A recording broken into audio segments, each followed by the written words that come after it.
بسم اللہ الرحمن الرحیم۔ عزیز طلباء السلام علیکم۔ کلاس دوم physics unit 10 simple harmonic motion میں مختصر سوالات کے جوابات ڈسکس کرنے جا رہے ہیں۔ سوال نمبر 1 ہے، وائبریٹری موشن کی تعریف کریں۔ جب کوئی جسم ایک پوائنٹ سے آگے پیچھے یا اوپر نیچے اپنی موشن کو بار بار دہراتا ہے تو ایسی موشن کو وائبریٹری موشن کہتے ہیں۔ سوال نمبر 2 ہے، سمپل ہارمونک موشن کی تعریف کریں۔ ایسی وائبریٹری موشن جس میں کسی جسم کا ایکسلریشن وسطی پوزیشن سے ڈسپلیسمنٹ کے ڈائریکٹلی پروپورشنل ہوتا ہے اور اس کی سمت وسطی پوزیشن کی طرف ہوتی ہے، سمپل ہارمونک موشن کہلاتی ہے۔ سوال نمبر 3 ہے، ہوک کے قانون کی تعریف کریں۔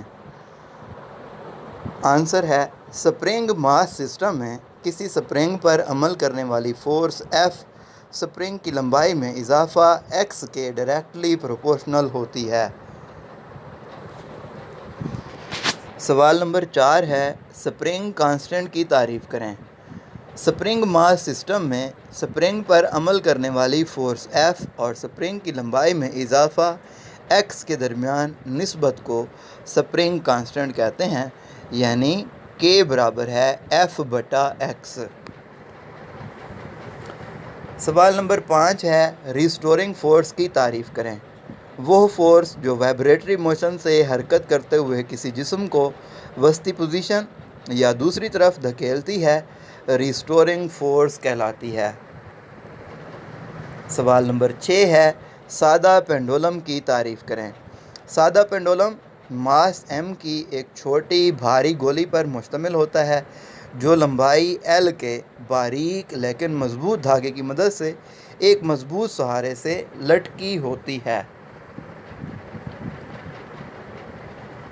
نیکسٹ ہمارے پاس سوال نمبر 7A ہے، سادہ پینڈولم کے ٹائم پیریڈ کا فارمولہ تحریر کریں۔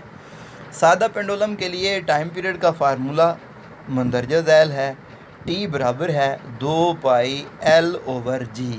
یہاں پہ L سادہ پینڈولم کے ڈوری کی لمبائی ہے جبکہ G گریویٹیشنل ایکسلریشن ہے۔ ہمارے پاس سوال نمبر 7 ہے، سادہ پینڈولم میں ریسٹورنگ فورس کیا ہے؟ تو سادہ پینڈولم میں وزن کا دوسرا کمپوننٹ mg سائن تھیٹا وسطی پوزیشن O کی سمت میں ہے اور ریسٹورنگ فورس کا کردار ادا کرتا ہے۔ اس فورس کی وجہ سے گولی وسطی پوزیشن O کی طرف موشن کرنا شروع کر دیتی ہے۔ انرشیا کی وجہ سے گولی پوائنٹ O پر نہیں ٹھہرتی بلکہ پوائنٹ B کی طرف اپنی موشن کو جاری رکھتی ہے۔ تو آسان ترین الفاظ میں آپ یوں کہہ دیں گے کہ سادہ پینڈولم میں وزن کا component mg sine theta restoring force کا کردار ادا کرتا ہے۔ سوال نمبر 8 ہے، سمپل ہارمونک موشن کی اہم خصوصیات بیان کریں۔ تو سمپل ہارمونک موشن کی اہم خصوصیات مندرجہ ذیل ہیں۔ نمبر 1، سمپل ہارمونک موشن میں جسم ہمیشہ ایک وسطی پوزیشن کے گرد موشن کرتا ہے۔ جسم کا ایکسلریشن ہمیشہ وسطی پوزیشن کی طرف ہوتا ہے۔ ایکسلریشن کی مقدار ہمیشہ وسطی پوزیشن سے ڈسپلیسمنٹ کے ڈائریکٹلی پروپورشنل ہوتی ہے۔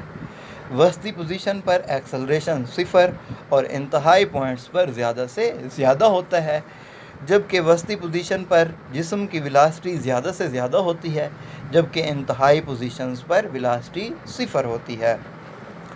سوال نمبر 9 ہے، وائبریشن اور ٹائم پیریڈ میں فرق بیان کریں۔ وائبریشن کسی وسطی پوزیشن کے ارد گرد وائبریٹری موشن کرتے ہوئے جسم کے ایک سائیکل یا مکمل چکر کو ایک وائبریشن کہتے ہیں۔ ٹائم پیریڈ کسی پوائنٹ کے گرد وائبریٹری موشن کرتے ہوئے جسم کے ایک وائبریشن مکمل کرنے کے لیے درکار وقت کو ٹائم پیریڈ کہتے ہیں۔ اسے کیپٹل T سے ظاہر کیا جاتا ہے۔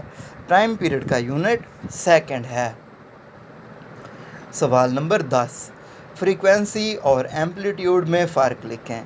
فریکوینسی کسی پوائنٹ کے گرد وائبریٹری موشن کرتے ہوئے جسم کی ایک سیکنڈ میں وائبریشنز کی تعداد